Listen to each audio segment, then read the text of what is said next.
বাবা আগে ভগবানকে প্রণাম করতে হয়। মা, যাকে দেখতে পাচ্ছি না তাকে প্রণাম করে কি লাভ? যাকে দেখতে পাচ্ছি তাকেই তো প্রণাম করবো। যত অধিক্ষতা। শিউলি, মাকে তাহলে লক্ষ্য রেখো। মা, তুমিও শিউলিকে লক্ষ্য রেখো। আমি তাহলে আসি। হ্যালো মা, তোমার জামাই কাজে চলে গেছে। ঠিক আছে, আমি এক্ষুনি আসছি। আরে বেয়ান যে, এসো ভিতরের দিকে এসো। না না বেয়ান, থাকতে আমি আসিনি, তোমাকে একটা বুদ্ধি দিতে এসেছি। বুদ্ধি? কি বুদ্ধি গো?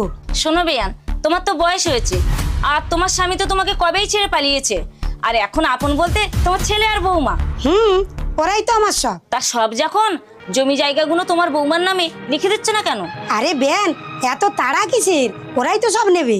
আরে মা, এসেছো? ভেতরে এসো। মা, তোর শাশুড়ি কিন্তু সহজে বোঝা মানুষ না। তুই এক কাজ কর, তোর শাশুড়িকে এই পৃথিবীর থেকে সরিয়ে দে। আরে মা, এসব কি বলছো তুমি?